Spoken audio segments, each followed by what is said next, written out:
आज के वीडियो में हम लोग फोटोसिंथेसिस नामक टॉपिक को स्टार्ट करेंगे, जो आने वाले एमपी सेट एग्ज़ाम के लिए काफ़ी यूज़फुल होगा, क्योंकि फोटोसिंथेसिस टॉपिक से 2 से 3 क्वेश्चन हर बार सेट में आते हैं।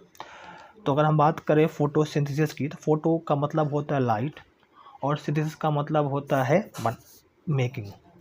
तो होता क्या है कि लाइट की उपस्थिति में जो ग्रीन प्लांट्स हैं वो अपना फूड बनाते हैं। तो ये जो प्लांट्स है, ग्रीन प्लांट्स हैं, वो कार्बन डाइऑक्साइड का फिक्सेशन करते हैं। तो अगर हम बात करें इक्वेशन की, तो इक्वेशन क्या बनती है फोटोसिंथेसिस की, तो यहाँ पर 6CO2 के साथ 6H2O जब ऐड होते हैं लाइट की उपस्थिति में क्लोरोफिल पिगमेंट की प्रेजेंस में, तो ग्लूकोज बनता है और साथ में 6 ऑक्सीजन रिलीज़ होते हैं। अगर हम बात करें फोटोसिंथेसिस की पिगमेंट्स की, तो जो पिगमेंट्स हैं यहाँ पर जो मेन पिगमेंट होता है फोटोसिंथेसिस का, वो होता है क्लोरोफिल ए। ये एक एसेंशियल पिगमेंट है। मेन पिगमेंट के अलावा कुछ एसेसरी पिगमेंट्स भी हैं, जैसे क्लोरोफिल बी है, कैरोटीनॉइड्स है और ज़ैंथोफिल है। अगर हम बात करें फोटोसिंथेसिस का रिएक्शन सेंटर पिगमेंट, तो P680 है जिसको PS सेकंड कहते हैं, P700 जिसको हम PS फर्स्ट कहते हैं। अगर हम बात करें फोटोसिंथेसिस के फेज़ की, तो फोटोसिंथेसिस के 2 फेज़ होते हैं, एक है लाइट रिएक्शन और एक है डार्क रिएक्शन। तो अगर हम बात करें लाइट रिएक्शन की, तो इसको हिल रिएक्शन भी कहते हैं, इसको फोटोकेमिकल फेज़ भी कहते हैं। लाइट रिएक्शन होती है क्लोरोप्लास्ट के थाइलाकॉइड मेम्ब्रेन में। तो लाइट रिएक्शन होती है क्लोरोप्लास्ट के थाइलाकॉइड मेम्ब्रेन में। लाइट रिएक्शन में वाटर का फोटोलाइसिस होता है और ऑक्सीजन का एवोल्यूशन होता है। तो लाइट रिएक्शन में फोटोलाइसिस ऑफ वाटर होगा और ऑक्सीजन का एवोल्यूशन होगा। इलेक्ट्रॉन ट्रांसपोर्ट चेन के थ्रू यहाँ पर ATP और NADPH का जनरेशन होता है। लाइट रिएक्शन में 2 फोटो सिस्टम काम करते हैं, फोटो सिस्टम फर्स्ट और photo system second. Photo system first को P700 कहते हैं, फोटो सिस्टम सेकंड को P680 कहते हैं। अगर हम बात करें प्रोडक्ट की, तो लाइट रिएक्शन के जो प्रोडक्ट हैं वो है ATP, NADPH और ऑक्सीजन। तो क्वेश्चन आ सकता है कि लाइट रिएक्शन में कौन से प्रोडक्ट बनते हैं। तो लाइट रिएक्शन में ATP, NADPH और ऑक्सीजन प्रोडक्ट बनते हैं। हम बात करते हैं अब डार्क रिएक्शन की। तो डार्क रिएक्शन को हम कहते हैं कार्बन फिक्सेशन और बायोसिंथेटिक फेज। तो डार्क रिएक्शन में कार्बन का फिक्सेशन होता है, कार्बन डाइऑक्साइड को फिक्स किया जाता है। अगर हम बात करें कहाँ होता है, तो ये डार्क रिएक्शन क्लोरोप्लास्ट के स्ट्रोमा में होता है। तो लाइट रिएक्शन होता है थाइलाकॉइड की मेम्ब्रेन में और डार्क रिएक्शन होता है क्लोरोप्लास्ट के स्ट्रोमा में। यहाँ पर लाइट रिएक्शन में जो उत्पाद बनते हैं ATP और NADPH का इस्तेमाल होता है। जो ATP और NADPH लाइट रिएक्शन में बनते हैं उसका इस्तेमाल डार्क रिएक्शन में किया जाता है। अगर पाथवे की बात करें, तो डार्क रिएक्शन में केल्विन साइकिल चलता है, C4 साइकिल होती है और कैम पाथवे चलते हैं। तो अगर हम बात करें केल्विन साइकिल की, तो केल्विन साइकिल में बनने वाला पहला जो स्टेबल प्रोडक्ट होता है उसमें 3 कार्बन होते हैं, जिसको हम बोलते हैं 3-फॉस्फोग्लिसरिक एसिड। C4 साइकिल को हैच और स्लैक पाथवे भी कहते हैं। इसमें बनने वाला जो पहला उत्पाद होता है वो उसको हम बोलते हैं ऑक्जेलो एसिटिक एसिड, जिसमें 4 कार्बन होते हैं। अगर हम बात करते हैं कैम पाथवे की, तो कैम पाथवे एक जीरोफिटिक प्लांट्स में एडेप्टेशन है, जहाँ पर रात के टाइम पे स्टोमेटा ओपन होता है, दिन के टाइम पे स्टोमेटा बंद रहता है। तो ऐसे प्लांट जिनमें दिन के टाइम पे स्टोमेटा बंद रहता है, रात के टाइम पे स्टोमेटा ओपन होता है, उनको हम बोलते हैं स्कोटो एक्टिव प्लांट्स। सॉरी। हम बात करते हैं C3 और C4 प्लांट की, तो जो C3 प्लांट्स हैं वो हैं वीट हो गया, राइस हो गया, पोटैटो हो गया। तो C3 प्लांट में जो फोटो रिस्पायरेशन की जो रेट होती है काफ़ी ज़्यादा होती है और ये प्लांट लेस एफिशिएंट होते हैं। लेस एफिशिएंट का मतलब है ये प्लांट C4 प्लांट की अपेक्षा कम CO2 को फिक्स करते हैं। तो अगर हम बात करें कि पहला CO2 फिक्सेशन प्रोडक्ट कौन सा है, फर्स्ट CO2 फिक्सेशन प्रोडक्ट कौन सा है C3 प्लांट में, तो ये है 3PGA। और first carbon dioxide fixation product है C4 प्लांट का ऑक्जेलो एसिटिक एसिड। अगर हम बात करें कि पहला CO2 fixation enzyme C3 plant का कौन सा है, तो रुबिस्को होता है। और first CO2 fixation enzyme C4 plant में होता है PEP कार्बोक्सिलेज, फॉस्फिनॉल पाइरूवेट कार्बोक्सिलेज। अब अगर हम बात करें जो C4 प्लांट है, तो C4 प्लांट में क्रंच प्रकार की एनाटॉमी पाई जाती है। तो क्रंच एनाटॉमी का मतलब है कि इनमें दो प्रकार के सेल्स पाए जाते हैं। एक सेल को हम बोलते हैं मिजोफिल सेल और एक सेल को हम बोलते हैं बंडल शीथ सेल। तो जो मिजोफिल सेल होता है इनके क्लोरोप्लास्ट में ग्रेना पाए जाते हैं और मिजोफिल सेल्स में फॉस्फिनॉल पाइरूवेट कार्बोक्सिलेज नामक एंजाइम पाया जाता है और ये CO2 का फिक्सेशन करता है। ध्यान रखिएगा कि मिजोफिल सेल में क्लोरोप्लास्ट में ग्रेना उपस्थित होता है और यहाँ पर एंजाइम होता है फॉस्फिनॉल पाइरूवेट कार्बोक्सिलेज जो CO2 का फिक्सेशन करता है। अगर हम बात करें बंडल शीथ सेल की, तो बंडल शीथ सेल के जो क्लोरोप्लास्ट हैं उसमें ग्रेना एब्सेंट होता है और बंडल शीथ सेल में रुबिस्को नामक एंजाइम पाया जाता है जो केल्विन साइकिल में करवाता है और ये CO2 को फिक्स करता है, RUBP रिजनरेट करवाता है। तो CO2 फिक्स करता है रुबिस्को बंडल शीथ सेल में और मिजोफिल सेल में फॉस्फिनॉल पाइरूवेट कार्बोक्सिलेज ये CO2 का फिक्सेशन करता है और बनाता है ऑक्जेलो एसिटिक एसिड। अगर हम बात करें फोटो रिस्पायरेशन की, तो फोटो रिस्पायरेशन जो होता है ये C4 प्लांट में एब्सेंट होता है। तो फोटो रिस्पायरेशन है क्या, तो फोटो रिस्पायरेशन एक वेस्टफुल प्रोसेस है। ये C3 प्लांट में ही ये साइकिल चलती रहती है और ये C4 प्लांट में नहीं होती है। जो कैम प्लांट हैं इनमें रात के टाइम पे स्टोमेटा ओपन होते हैं। C4 प्लांट ज़्यादा एफिशिएंट होते हैं और ये मुख्यतः हॉट और ड्राई क्लाइमेट में पाए जाते हैं, जहाँ में हॉट और ड्राई क्लाइमेट होता है। कैम प्लांट ये फिक्स करते हैं कार्बन डाइऑक्साइड को नाइट में। जो कैम प्लांट है ये कार्बन डाइऑक्साइड को रात को फिक्स करते हैं और इसको दिन के टाइम पे यूज़ करते हैं। तो कैम प्लांट रात में CO2 को फिक्स करेंगे और दिन में इसका इस्तेमाल करते हैं। अगर हम बात करते हैं एनर्जी की रिक्वायरमेंट की, तो C3 प्लांट हैं ये एक CO2 को फिक्स करने में 3 ATP का इस्तेमाल करते हैं, जबकि C4 और कैम प्लांट एक CO2 को फिक्स करने में 5 ATP का इस्तेमाल करते हैं। अब हम बात करते हैं फोटोसिंथेसिस में लाइट रिएक्शन में नॉन साइक्लिक फोटोफॉस्फोराइलेशन की। तो नॉन साइक्लिक फोटोफॉस्फोराइलेशन में दोनों प्रकार के फोटो सिस्टम भाग लेते हैं।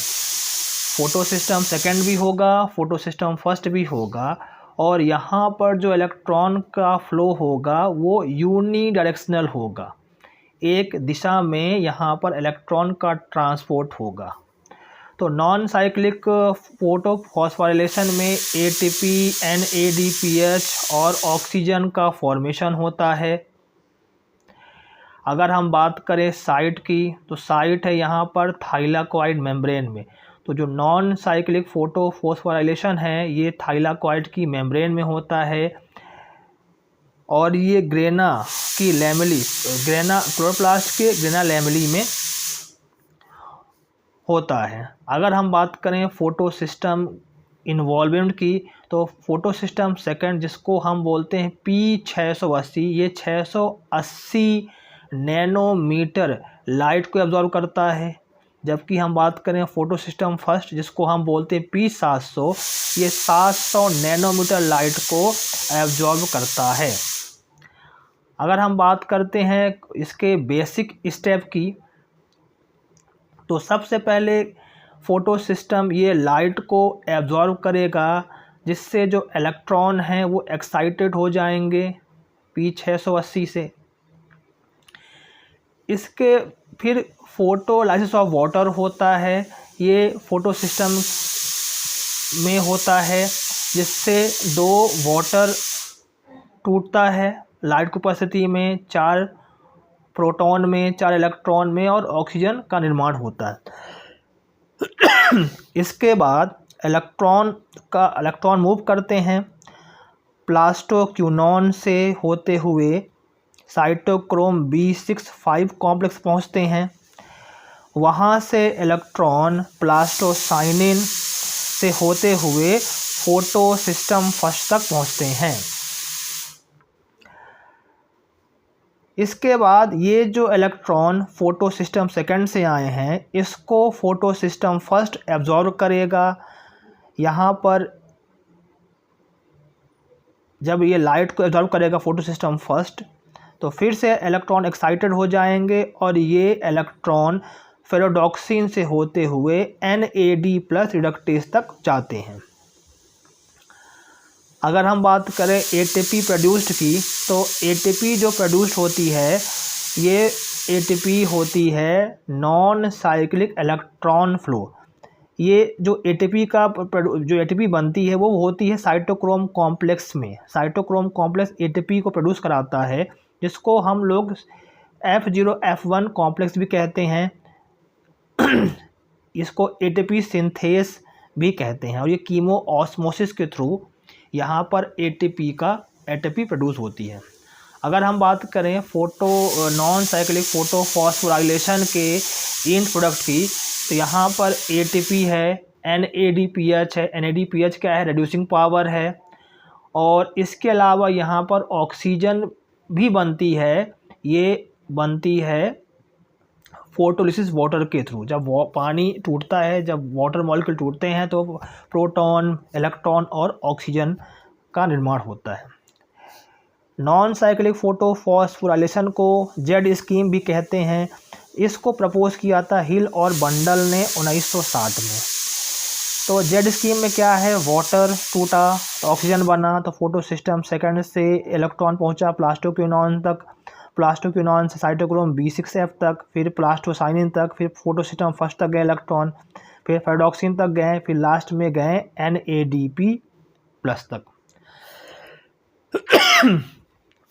अगर हम कुछ एग्ज़ाम पॉइंट की बात करें नॉन साइक्लिक फोटोफॉस्फोराइलेशन की, तो अगर हम बात करें यहाँ पर इलेक्ट्रॉन डोनर कौन है, तो वाटर है इलेक्ट्रॉन डोनर। जब वाटर टूटे तब वहाँ से इलेक्ट्रॉन रिलीज हुए। इसके बाद अगर हम बात करें इलेक्ट्रॉन को एक्सेप्ट कौन करता है, तो ये करता है NADP+। मैग्नीशियम कॉम्प्लेक्स हेल्प करता है पानी को तोड़ने में। अगर हम बात करें इनहिबिटर्स की, और ये भी बहुत इम्पॉर्टेंट है, तो इनहिबिटर्स जो कि नॉन साइक्लिक फोटोफॉस्फोराइलेशन में इलेक्ट्रॉन ट्रांसपोर्ट को ब्लॉक करते हैं, तो यहाँ पर है DCMU और एट्राजीन। तो नॉन साइक्लिक फोटोफॉस्फोराइलेशन के जो इनहिबिटर्स हैं वो हैं DCMU और एट्राजीन। ये ब्लॉक करते हैं इलेक्ट्रॉन ट्रांसपोर्ट को फोटो सिस्टम सेकंड में।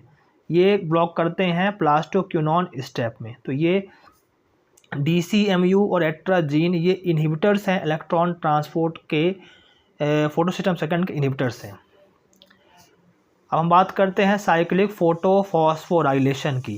तो साइक्लिक फोटोफॉस्फोराइलेशन ये स्ट्रोमा लैमेली में होता है, जो कि non appressed thylakoid of chloroplast में। तो साइक्लिक फोटोफॉस्फोराइलेशन ये स्ट्रोमा लैमेली, जिसे नॉन एप्रेस्ड थाइलाकॉइड पार्ट भी कहते हैं क्लोरोप्लास्ट का, वहाँ पर ही होता है। अगर हम बात करें स्टेप की, तो यहाँ पर सबसे पहले होता क्या है, यहाँ पर भी लाइट एनर्जी को एब्जॉर्ब किया जाता है फोटोसिस्टम फर्स्ट के द्वारा, जिसको P700 कहते हैं, जिसके कारण इलेक्ट्रॉन एक्साइटेड हो जाएंगे। ये जो इलेक्ट्रॉन एक्साइटेड होंगे, ये जो इलेक्ट्रॉन होंगे वो पैराडॉक्सिन से होते हुए प्लास्टोक्विनोन जाएंगे, प्लास्टोक्विनोन साइटोक्रोम B6F कॉम्प्लेक्स तक जाएंगे।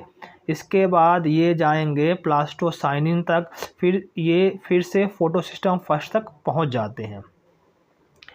इस दौरान इलेक्ट्रॉन ट्रांसपोर्ट जो होता है प्रोटॉन का, वो थाइलाकॉइड ल्यूमन में पंप कर दिया जाता है, जिसके कारण साइटोक्रोम B6F में एक प्रोटॉन ग्रेडियंट क्रिएट होता है, जिसके कारण ATP प्रोटॉन मोटिव फोर्स इस इलेक्ट्रॉन को ड्राइव करता है ATP सिंथेसिस के थ्रू,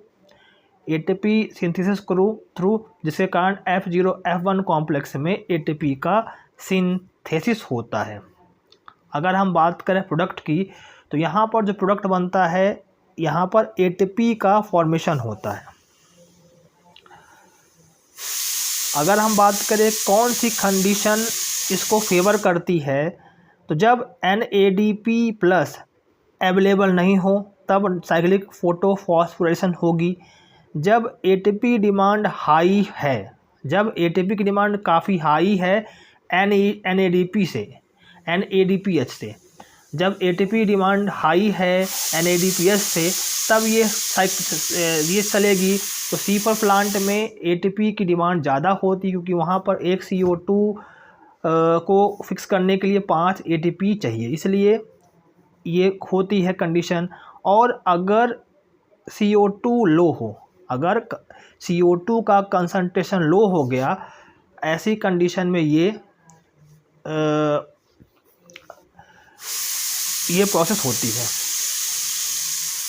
अब हम बात करते हैं कुछ एग्ज़ाम ओरिएंटेड। तो एग्ज़ाम ओरिएंटेड की बात करें तो यहाँ पर केवल फोटोसिस्टम फर्स्ट होता है, यहाँ पर NADPH और ऑक्सीजन प्रोड्यूस नहीं होती, यहाँ पर केवल ATP प्रोड्यूस होता है, यहाँ पर फोटोलाइसिस ऑफ वाटर एब्सेंट होगा। इलेक्ट्रॉन की फ़्लो की बात करें तो इलेक्ट्रॉन पैराडॉक्सिन से प्लास्टोक्विनोन, फिर साइटोक्रोम B6F तक, फिर प्लास्टोसाइनिन तक, फिर फोटोसिस्टम फर्स्ट तक पहुँचते हैं। साइटोक्रोम B6F कॉम्प्लेक्स ये प्रोटॉन को पंप करता है ATP सिंथेसिस के लिए। ये हेल्प करता है जब NADPH ज़्यादा हो और CO2 कम हो। ये मेनली बैक्टीरिया, क्लोरोप्लास्ट और स्ट्रोमा लैमेली में होती है। अब हम बात करते हैं फोटोसिंथेटिक इनहिबिटर्स की, तो ये भी काफ़ी इम्पोर्टेंट है, यहाँ से भी क्वेश्चन आता है। तो फोटोसिंथेटिक इनहिबिटर क्या है? एक केमिकल हैं जो कि फोटोसिंथेसिस को इनहिबिट करते हैं। फोटोसिंथेसिस की कुछ स्पेशल प्रोसेस जैसे है इलेक्ट्रॉन ट्रांसपोर्ट हो गया, फोटोफॉस्फोराइलेशन हो गया और कार्बन फिक्सेशन, तो इन प्रोसेस को रोकते हैं। हम बात करते हैं इनहिबिटर के प्रकार की। तो इनहिबिटर के प्रकार की बात करें तो पहला है इलेक्ट्रॉन ट्रांसपोर्ट इनहिबिटर। तो इलेक्ट्रॉन ट्रांसपोर्ट इनहिबिटर की बात करें तो है DCMU। तो DCMU क्या करता है? ये इलेक्ट्रॉन फ्लो को ब्लॉक करता है QA से QB के बीच में, फोटोसिस्टम सेकंड में। तो DCMU ये क्या करता है? QA और QB के बीच में इलेक्ट्रॉन फ्लो को ब्लॉक कर देता है, और ये फोटोसिस्टम सेकंड का इनहिबिटर है। हम बात करें एट्राजीन की, तो ये QB साइट को ब्लॉक करता है।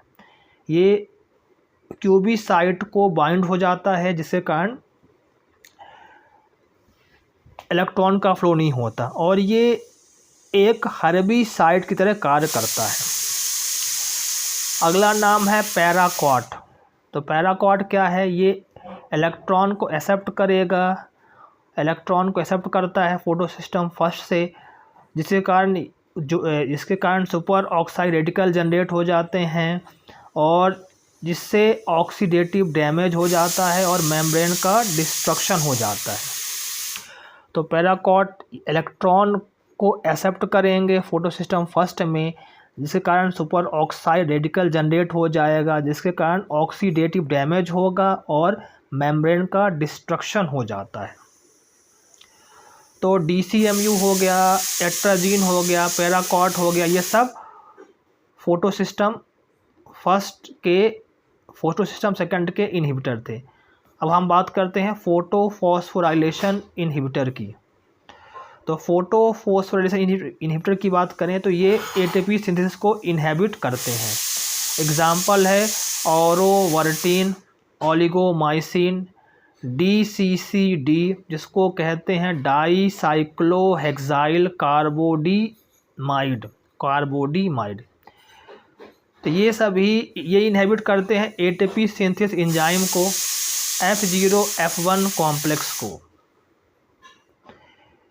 एंटीमाइसिन ए ये साइक्लिक फोटोफॉस्फोराइलेशन को इनहिबिट करता है।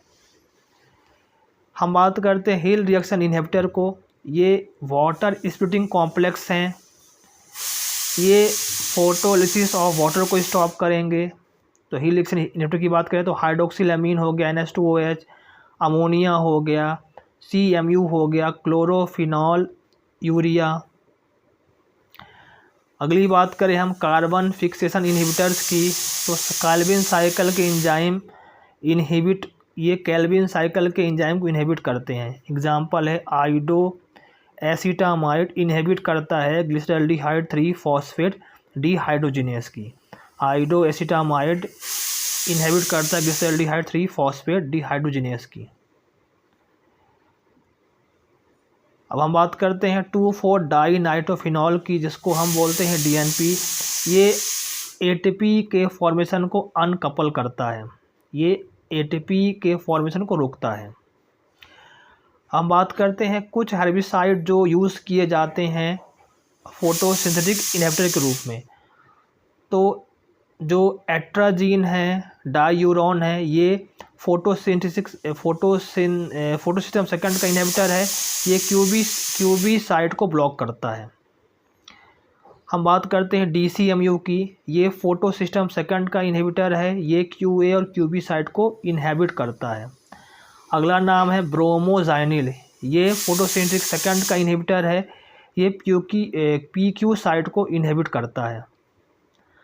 अगला नाम है पैराक्वार्ट, तो ये फोटोसिस्टम फर्स्ट का इनहिबिटर है और ये इलेक्ट्रॉन एक्सेप्टर है, इलेक्ट्रॉन को एक्सेप्ट करता है। अब हम बात करते हैं कुछ एग्ज़ाम पॉइंट्स की। तो DCMU और डायूरोन ये हर्बिसाइड्स हैं, ये फोटोसिस्टम सेकंड के इनहिबिटर्स हैं। पैराक्वार्ट ये इलेक्ट्रॉन को एक्सेप्ट करता है फोटोसिस्टम 1 से, जिसके कारण सुपर ऑक्साइड का फॉर्मेशन होता है। हिल रिएक्शन को इनहिबिट करता है NH2OH और अमोनिया, हाइड्रोक्सिलामीन और अमोनिया। इसी प्रकार से जो एट्राजीन है ये QB site of photosystem second को इनहिबिट करता है। जो DNP है ये अनकपल करता है electron transport and ATP synthesis को।